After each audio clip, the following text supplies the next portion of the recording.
नमस्कार, मी सृष्टी हिरवे. नमस्कार, मी समृद्धी आगाशे.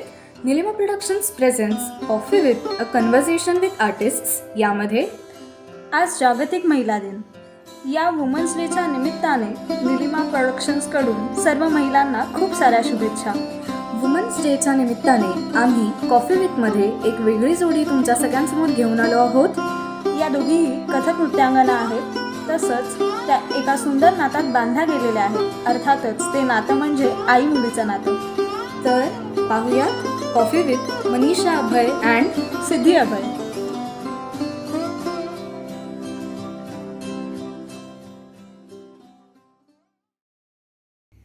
सुरू करूयात आजच्या गप्पांना.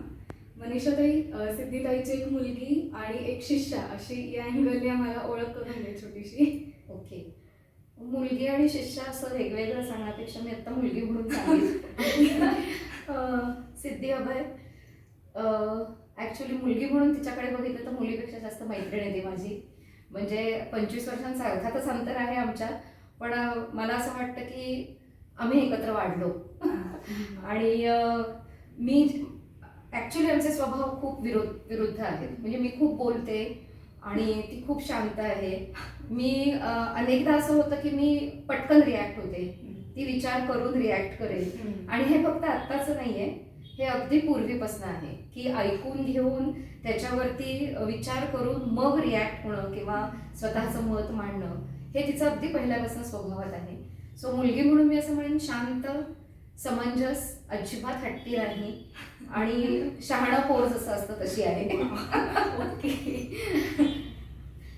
आणि सिद्धी सेम, तू पण मनीषा ताईची एक आई आणि एक गुरु म्हणून काय ओळख करून देशील? ती म्हणली तसं अर्थातच आत्ता आई म्हणून ती माझी मैत्रीण जास्ती आहे.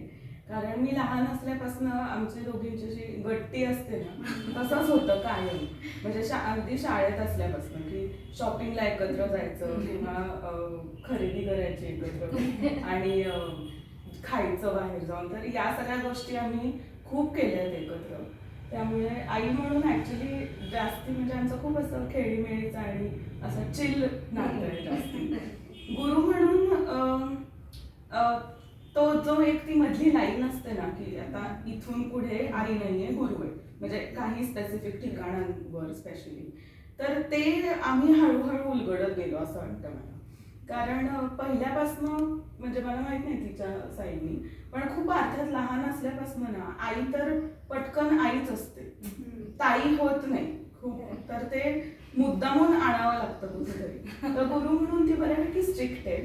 आणि एक्सपेक्टेशन्स कशी असतात की एखाद्या गुरुकडनं म्हणजे सॉरी शिष्याकडनं एखाद्या गुरुची, तसं सेम नातं आहे. म्हणजे जसं इतर मुलींची गुरुचं नातं असेल तसंच बऱ्यापैकी. ओके. पुढचं म्हणजे मनीषाताई, तू एक कथक नृत्यांगना आहेस, तर तुला मुलगी झाली आहे कळल्यावर तुझ्या काय भावना होत्या? झाली एकदाची. खरं सांगायचं तर हीच भावना जास्त प्राबल्याने होती. आनंद झाला, पण तिचं काही स्पेसिफिक करिअर, तिने डान्स करावं आणि हे मनात कधीच धरलं नव्हतं. मला वाटतं हा संस्कारांचा भाग असतो. आम्हा मुलांवरती आमच्या आईवडिलांनी असेच संस्कार केले की जे आवडेल ते करा, अमुक एक गोष्ट केलीच पाहिजे, त्याचा अट्टहास कधी त्या काळीही नव्हता. आणि त्यामुळे ते इतकं रुजलेलं होतं मनामध्ये की मुलगी झाल्याचा परम आनंद झाला. कारण नटवता येतं, हवं तसं करता येतं म्हणून. पण ती डान्सर होईल ह्या कल्पनेने आनंद झाला का तर नाही, तसं नाही. म्हणजे तिचा कल बघून मग बघूयात असंच मनात पहिल्यापासून असल्यामुळे आनंद झाला नक्कीच. पण डान्सर होईल या उद्दिष्टाने मला आनंद नव्हता. ओके. सिद्धी, तुला कथक नृत्याची स्पेसिफिक आवड ही लहानपणापासूनच होती का? मनीषा ताईचं किंवा आईचं नृत्य बघून तुला ती आवड निर्माण झाली की मलाही हे करायचं आहे किंवा करावं असं वाटतं? लहानपणापासून आवड नव्हती खरं तर. म्हणजे मी बघत होते की ती जायची, बेबीताईंकडे जायची, तर मी कधी कधी क्लासवर पण जाऊन बसायचे. पण मी बघायचे तेव्हा मला असं खूप आपणच जाऊन नाचावं असं कधी फारसं वाटलं नाही. उलट मला असं कुठेतरी एक मनात असायचं की आई नसते, जवळ नसते, सारखी कुठेतरी जाते. आणि तर मी तिला मोस्ट ऑफ द टाइम्स मी तिला नाचू द्यायचे नाही असं पण. आणि नंतर क्लासला जायला लागले तसं शिकत शिकत मग मला आपोआपच आवड निर्माण झाली त्या गोष्टीची.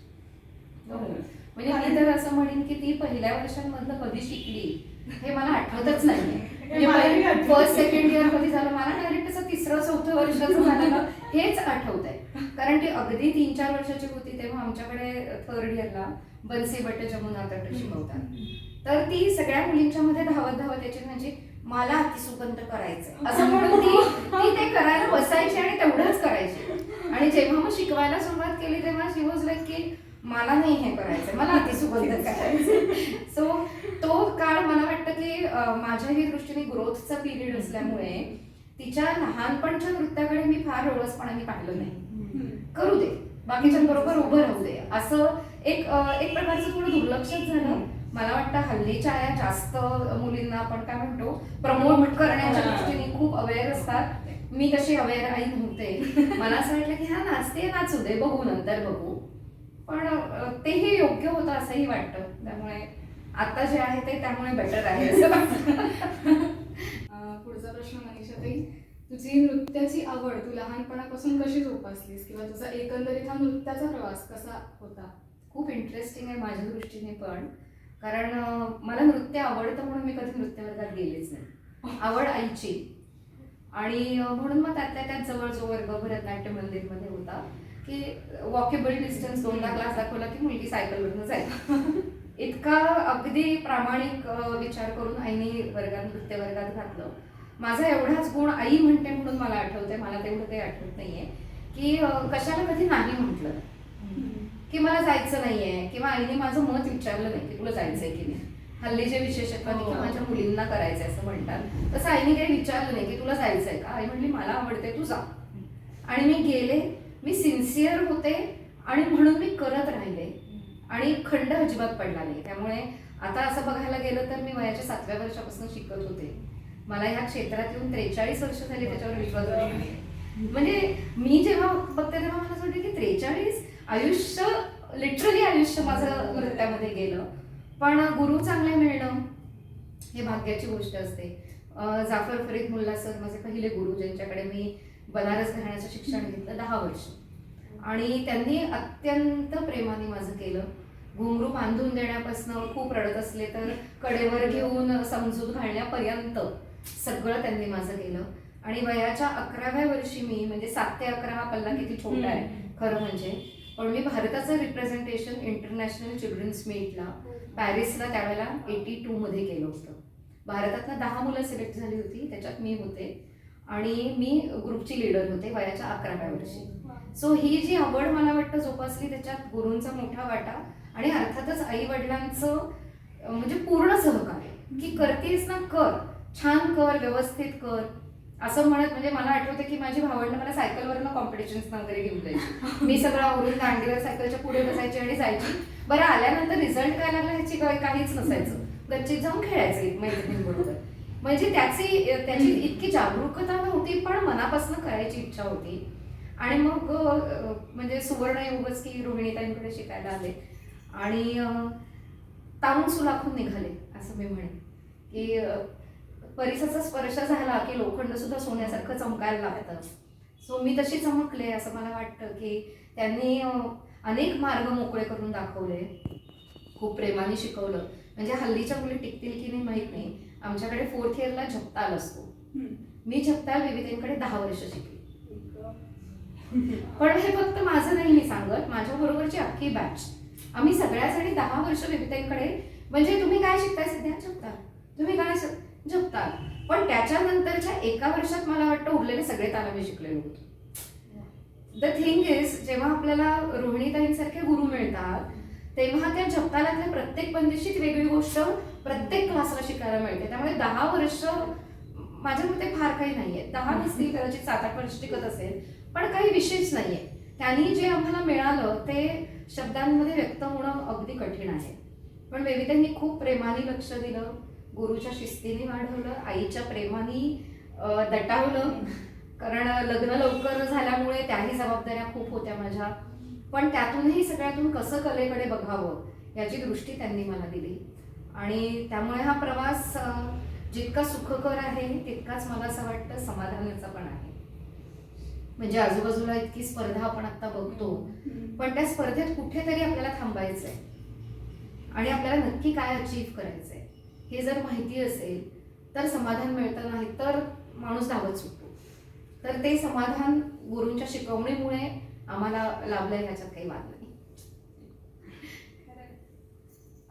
सिद्धी, तुला पुढचा प्रश्न की आई हीच गुरु असल्याचे काही फायदे आणि तोटे आहेत का? आणि असतील तर ते कोणते? आम्हाला नक्कीच ऐकायला आवडेल. फायदे नक्कीच आहेत अर्थातच. कारण तुम्हाला खूप लवकर खूप गोष्टी बघायला मिळतात आणि नकळत किंवा मी म्हणेन तुमची पात्रता नसताना काही लोकांशी तुमचा संपर्क येतो. की आता उदाहरणार्थ मी रोहिणीताईंना मी बेबी आजी म्हणते लहानपणी. मी बेबी आजीकडे जेव्हा गेले, अगदी लहान होते मी, खूपच लहान, की अशा वयात की साधारणतः कुणाला नाही अनुभवायला मिळत ते अनुभव असतील. किंवा आता तिच्याबरोबर मी कधी फार क्वचित अकंपनी केलं मी, पण जाणत्या वयाच्या आधी काही गोष्टींचा अंदाज येणं किंवा समजणं हे जे आहे तो नक्कीच एक फायदा आहे.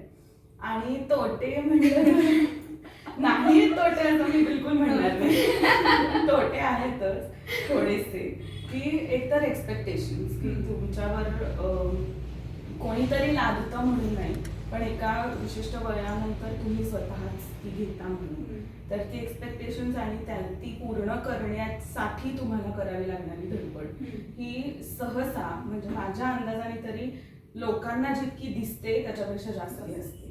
कारण you always have someone to look forward to and someone you are going to be compared to, की जे युजली म्हणजे गुरु शिष्याचं नातं अर्थातच महत्त्वाचंच असतं, पण नुसत्या शिष्यांच्या जितकी कंपॅरिझन होत नाही तितकी तुमच्या आशण्यात, वागण्यात, वावरण्यात सगळ्या पद्धतींनी सातत्याने होत असते. कारण तुमच्याकडे तितकं चौफेर लक्ष देणारी माणसं असतात आजूबाजूला.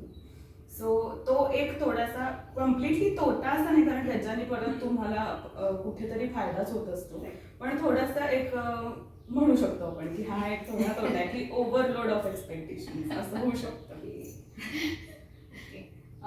मनीषाताई, तुझा गुरु पंडित रोहिणीताई भाटे यांच्याविषयीचे काही अनुभव किंवा अशा आठवणी, अविस्मरणीय असे क्षण आम्हाला थोडे ऐकायला आवडतील सगळ्यांना.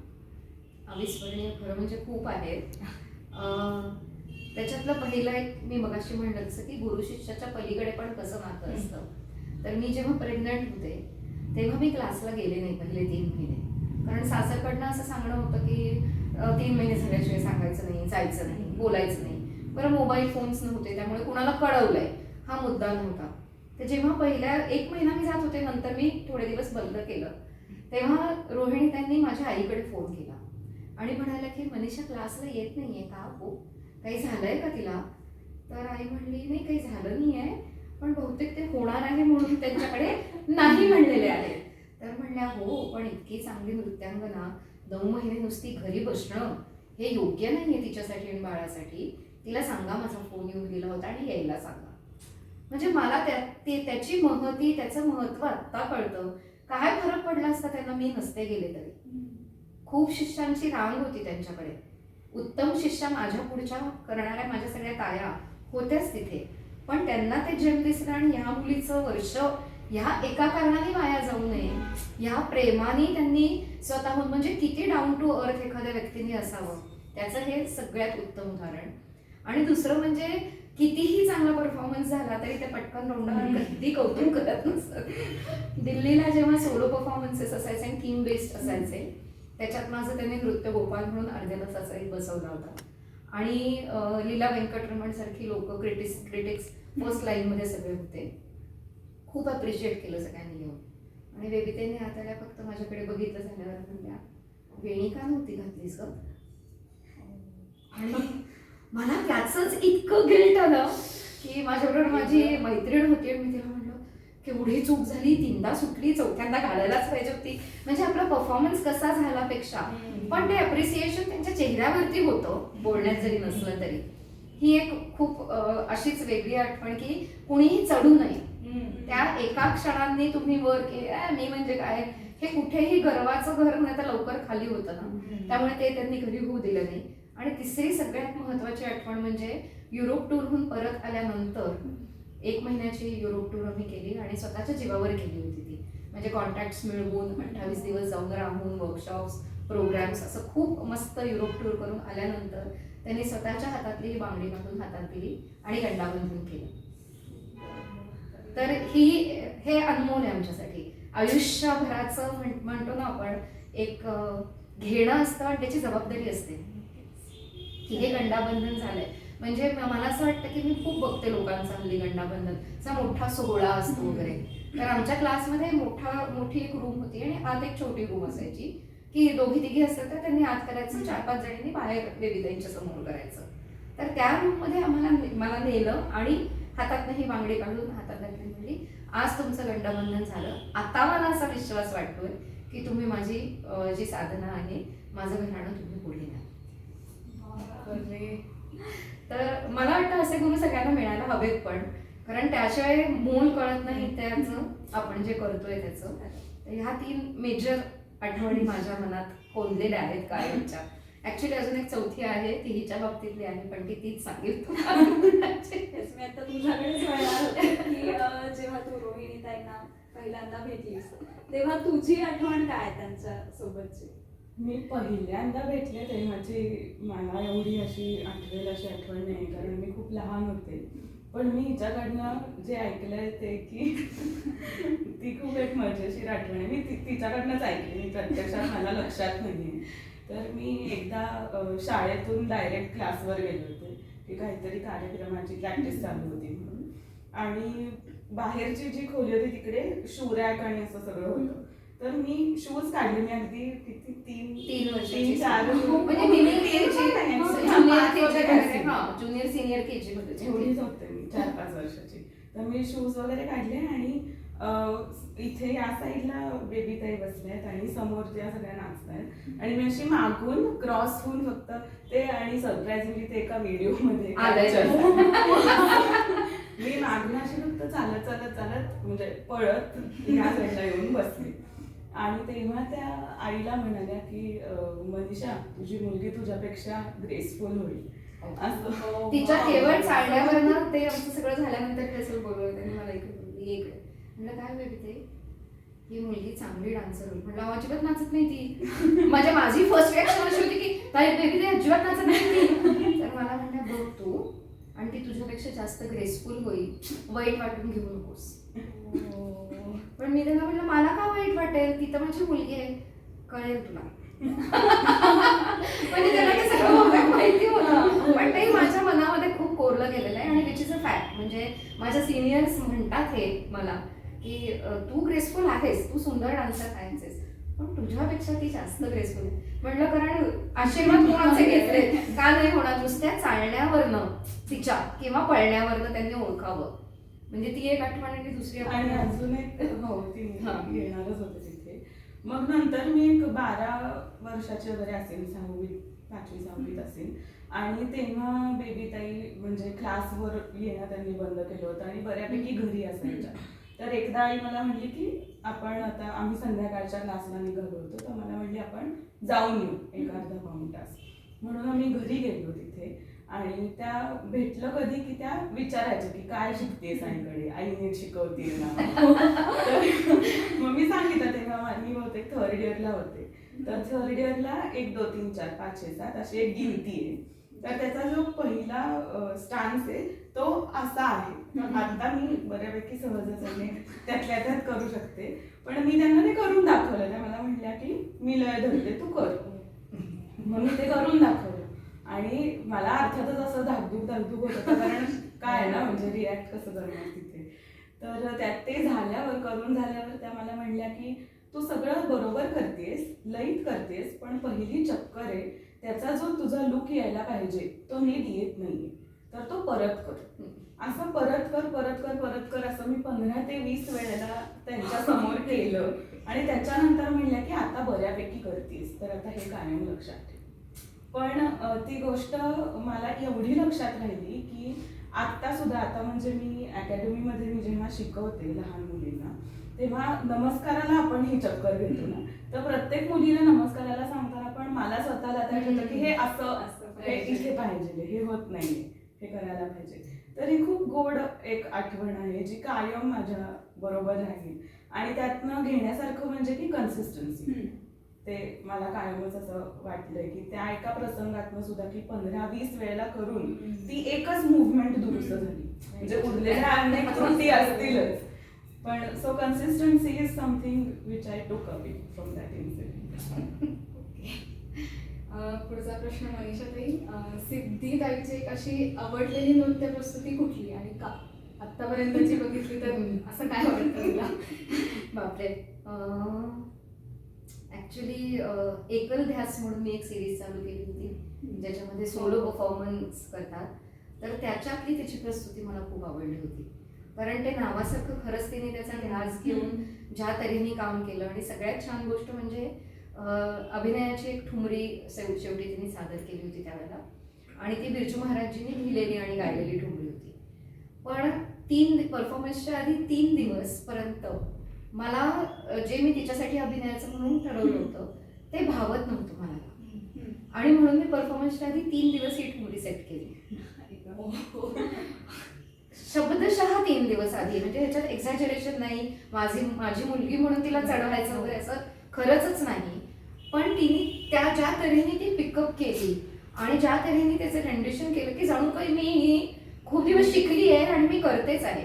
बरं, नुसते ठुमरीचा भाव नव्हता त्याच्यामध्ये, काही पायाचं चलन आणि हे पण मी थोडं ॲड केलं होतं त्याची सौंदर्यदृष्टी वाढवण्यासाठी. पण तिने ज्या तऱ्हेने ती आपलीशी केली तर ती खरंच तिची झाली आता. म्हणजे त्याच्यानंतर मी अजून तरी असं केलं नाही की मी कोणाला शिकवली, बायस म्हणून नाही, पण मला असं वाटतं की अजून नाही, ती वेळ यायची ते तसं समजण्याची. तर तिचं हे कॅलिबर असल्यामुळे मला असं वाटतं की डीप डाऊन माझ्या त्या शिक्षिकेला माहिती आहे की ती काय पिकअप करू शकेल, आणि म्हणून त्या विश्वासाने मी इतर शिष्यांवरती बहुतेक हा प्रयोग करू लागलाय की 3 दिवस अलीकडे करा आता असं म्हणण्याचे धाडस माझं अजून तरी नाही. तर तो परफॉर्मन्स तिचा एकल ध्यास मधला माझा खूप आवडीचा आहे. ओके, आता सिद्धी, तू कथक नृत्य हे करिअर लाईन म्हणून निवडलं आहेस आता, मला सगळ्यांना माहिती आहे. पण तरीही सुद्धा तू हे करिअर म्हणून निवडलं नसतं तर काय, म्हणजे कशात तुला करायला आवडलं असतं काम? ॲक्च्युली मी माझं आता संपत आले masters in psychology. So psychology हा एक विषय आहे की जो मला सारखाच म्हणजे असं येऊन जाऊन आपण म्हणतो ना की सारखं at the back of your mind काहीतरी चालू असतं. तर तसं डान्स व्यतिरिक्त मला एक ते वाटतं. पण सरप्रायझिंगली माझं डान्स हे आपण एकमेव करिअर घ्यावं असं मला आधीपासूनच कधी मला स्वतःलाही वाटलं नाही. आणि म्हणजे माझ्याकडे घरी पण आईकडनं म्हण किंवा आता माझ्या मामाकडनं एस्पेशली असं कधी मला सांगण्यात नाही आलं की तू एकच करिअर कर. मला उलट सांगण्यात आलं की अजून 4 गोष्टी हाताशी पाहिजेत ज्या तू हमखास करू शकशील. बिकॉज मला असं वाटतं की एका पॉइंटला मला पण हे माहित होतं आणि त्यांनाही हे माहित होतं की dance I will fall back in it any. आणि तसंच झालं की माझं बॅचलर्स झालंय जर्मनमध्ये, जर्मन भाषेत, माझं मास्टर्स आहे सायकॉलॉजीमध्ये आणि डान्स. सो मी पण अजून शोधतीये त्या रस्त्यावर की या सगळ्याचा वापर करून एक काय करता येईल. सो डान्स बरोबर पॅरल करिअर्स आहेतच आणि ती कायम राहतील. मनीषाताई, सिद्धीताई आणि अशा अनेक आत्ता कथ्थक हे करिअर लाईन घेणाऱ्या मुलींना तुला काय सांगावं असं वाटेल? तोच धागा मी परत पकडेन. मी आजही किंवा 15 वर्षापूर्वी कुठल्याही शिष्यांना असं कधीही म्हटलं नाही की फक्त नृत्य हे करिअर करा. कारण नुकताच आमच्याकडे हा विषय आम्ही डिस्कस करत होतो, सिनियर मुली आणि मी, की किती का प्रोग्राम्स झाले तुझे, असं सिद्धी मला म्हणाली की मला आठवतंय आई तू एक बॅग टाकायचीस, दुसरी बॅग घेऊन जायचीस, आणि अशी थोडी नाही, अशी 8-1 वर्ष मी करत होते. म्हणजे मोठा स्पॅन आहे, 8 वर्ष सतत एक बॅग टाकून दुसरं, खूप मोठा स्पॅन झाला. त्याचं कारण असं होतं की मोजके उत्तम नर्तक होते. आता म्हणजे शब्दशः गल्लोगल्ली झाले आणि त्याच्या क्वालिटीला महत्व नाही. How you sell it is important. So त्या सेलिंगच्या स्पर्धेत जो वरती राहील तो जिंकतो. मग क्वालिटी कशी का असेना. आणि हे जेव्हा मला बदल डोळ्याने दिसत आहेत, डोळसपणाने, जर मी बाकीचे बदल सहज ऍक्सेप्ट करते, म्हणजे टेलिफोन जाऊन मोबाईल फोन येणं किंवा मुलींना मुक्तता असणं, लग्न उशिरा करणं, अगदी साध्या गोष्टी आहेत या. तर ते जर मी ऍक्सेप्ट करतेय तर मला हेही मान्य करायला हवं की नुसत्या नर्तन ह्या कलेवरती कुणाचंही बघणार नाही. नर्तनाच्या बरोबरीने पॅरलली तुमचं दुसरं करिअर असेल तर ज्याला साधायचं आहे ना त्याला हे दोन्ही सहज लागतं. ज्याला करायचंच नाही त्याला एक सुद्धा तसंही करत. त्यामुळे म्हणजे मुद्दा येतच नाही मी कुणाला काही सांगण्याचा. पण माझ्या मुलींना आणि मला अगदी अभिमानाने सांगावंसं वाटतं की माझी जी आत्ताची पुढची विशारद प्रथमला बसणारी बॅच आहे ती बॅच माझी 10 मुलींची आहे. सगळ्या मुली बुद्धिमान आहेत, लॉजिकली विचार करणाऱ्या आहेत, 99% मिळवणाऱ्या आहेत, सायंटिस्ट आणि असं व्हायचं आहे आणि तरीही त्यांना नृत्य बरोबरीने करायचं. मला असं वाटतं की ही मोकळीक विचारांची दिल्यामुळेच हे पॉसिबल होऊ शकतं. जेव्हा एखादा म्हणजे शिक्षक असं म्हणतो की नाही तू सुंदर नसतेस, तुला नाचच केला पाहिजे, की मग डिव्हिएट व्हायला लागलं की शिक्षकाशी खोटं बोलावं असं वाटतं. ते माझ्याकडे कधीही होत नाही कारण माझी ही मोकळीकच आहे. मी माझ्या मुलीलाच मोकळीक जर पहिल्यापासून दिली तर बाकीच्यांना का नाही देणार असं मला वाटतं. की माझा कधीच आग्रह नव्हता की मी नृत्य करावं. परत तेच की डीप डाऊन मला माहिती होतं एकदा करायला लागली घुसणार त्याच्यात, कारण ती खूप पॅशनेट आहे. जे करेल त्याच्यात डोकं फोड करून तेच करेल इतकं तिचं आहे काम त्याच्यात.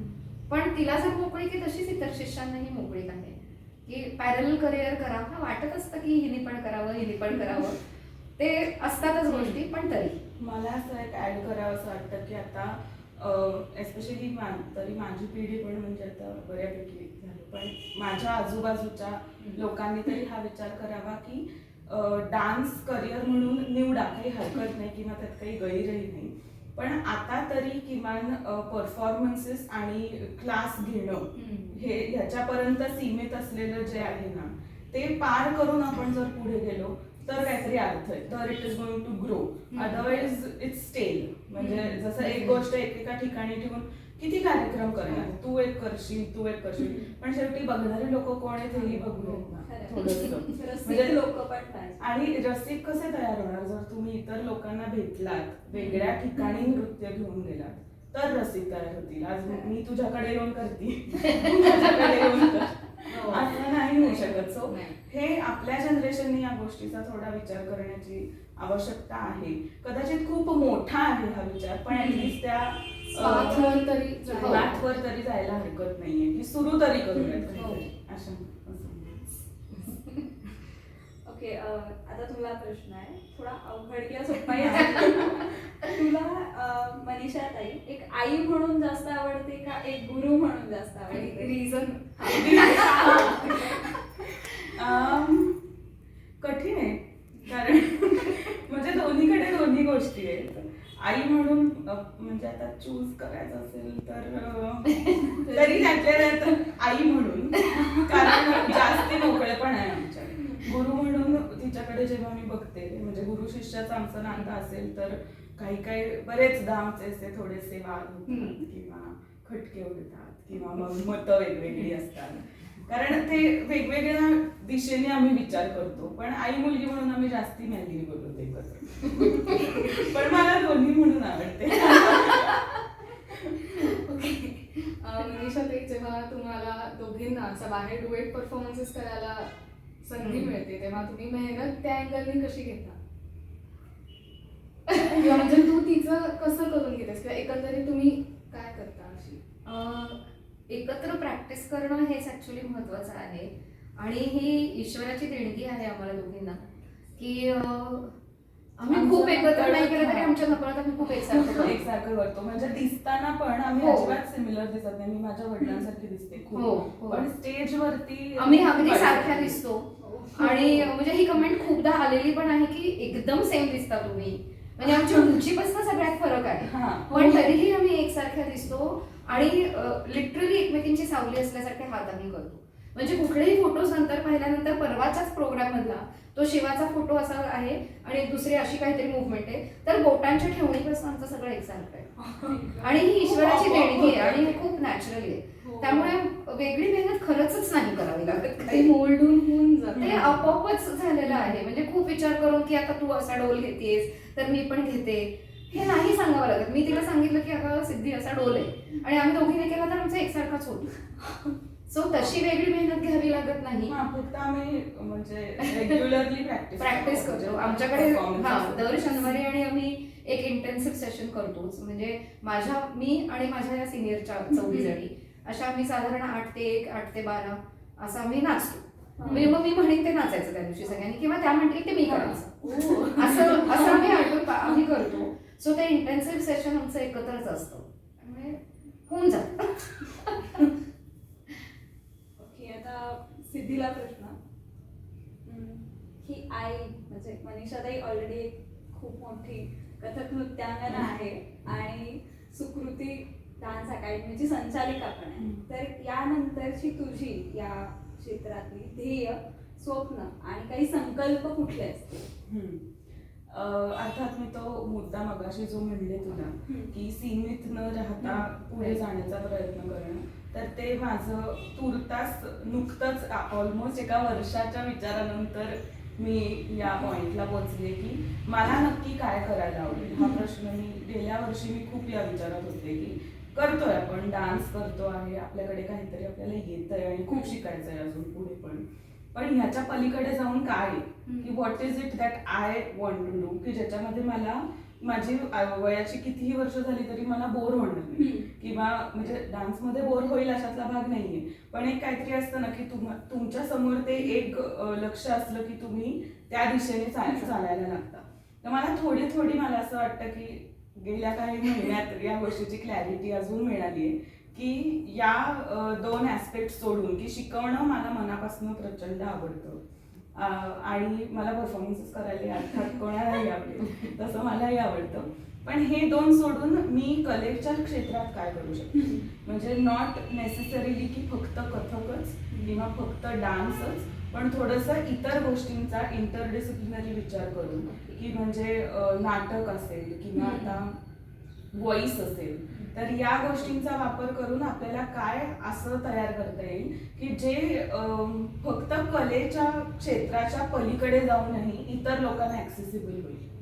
तर असं मला असं वाटतं की सुकृती तर आहे अर्थातच आणि ते मी कधी सोडणार नाही, पण त्याच्या पलीकडे जाऊन what will be my contribution for this towards this. तर हे माझं ध्येय आहे की याच्या पुढे जावं आणि शोधून काढावं आपणच की काय करता येऊ शकतं. ओके, आता वळूयात आपण पुढच्या एक छोट्याशा सरप्राईज रॅपिड फायर राऊंडकडे, ज्यामध्ये प्रश्नांची खूप इन्स्टंट उत्तरं आली पाहिजेत आणि आम्ही 2 प्रश्न विचारू आणि पहिला उत्तरांचा सिक्वेन्स आपण पहिले सिद्धीताई आणि मग मनीषाताई असा जाऊया. ठीक.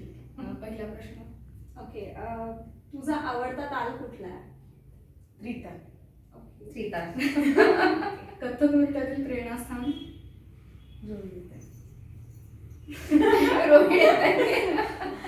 ओके, आता याची वेगवेगळी उत्तरं द्यायला. कथक नृत्य हे तुझ्यासाठी 3 शब्द आहेत. हो, पॅशन, एक्सप्लोरेशन आणि इन्स्पायरिंग. लाईफलाईन, रोजचं जगणं आणि निवांतपणा. ओके, तुमच्या दोघींच्या कथ्थक सोडूनच्या अशा गोष्टी की ज्यात तुम्ही खूप रमता, म्हणजे हॉबीज इन द सेन्स 3. लिहिणं. 3 सांगायचे.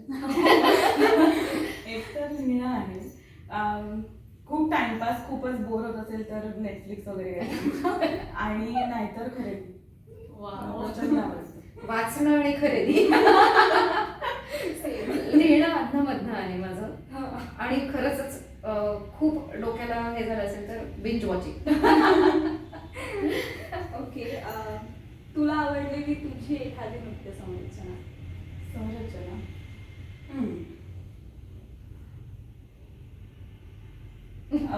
आम्ही मध्यंतरी एक ताल अर्जुन जो 20 मात्रांचा असतो तो ताल बसवला होता मागच्या गुरुपौर्णिमेला. तर ते त्याच्यात अजून रिफाईनमेंटची गरज आहे, पण तुर्तास तीच सगळ्यात आवडते. मला आतापर्यंत बऱ्याच गोष्टी आवडल्या आहेत, पण शिवतांडव हे माझा बॅले आहे आणि तो एक्सक्लुसिव्हली चांगला झाला असं मला वाटतं. आता पहिले सिद्धीताई, मनीषाताईची एक गुरु म्हणून 3 शब्दात आम्हाला असं कळेल असं काहीतरी. व्यक्तिमत्व हा, सांगायचं. हा, गुरु म्हणून पर्सनॅलिटी स्ट्रिक्ट, केअरिंग आणि डिसिप्लिन.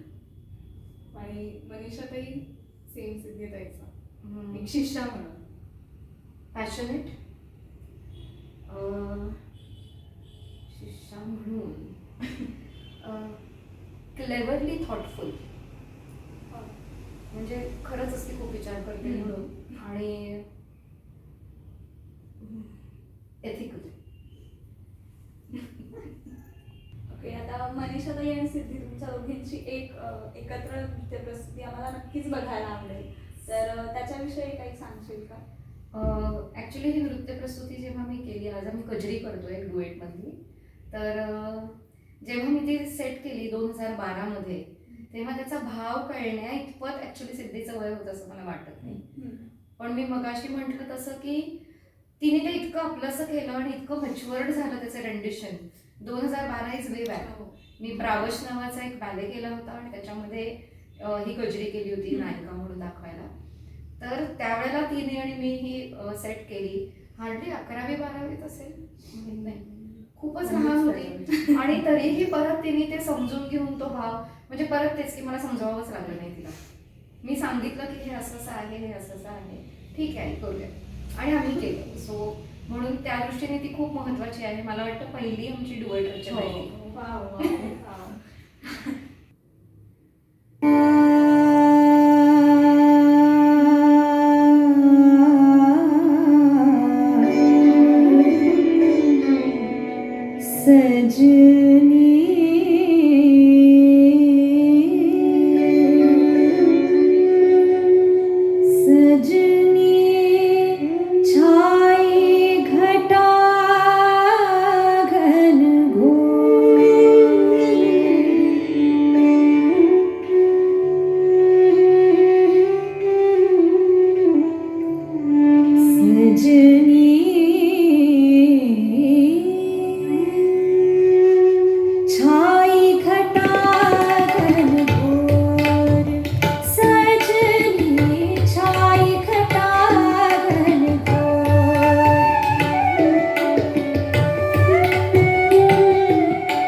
आजचा पहिला एपिसोड तुम्हाला सगळ्यांना नक्कीच आवडला असेल. अशाच नवीन आर्टिस्टला घेऊन आम्ही तुमच्यासमोर येणार आहोत गप्पा मारायला दर महिन्याच्या दुसऱ्या आठवड्यात. त्यासाठी निलिमा प्रोडक्शन्सला फेसबुक, इन्स्टा तसंच यूट्यूबवर फॉलो करा. त्याचबरोबर लाईक, शेअर आणि सबस्क्राईब करायला विसरू नका. भेटूयात पुढच्या महिन्यात कॉफी विथ न्यू आर्टिस्ट.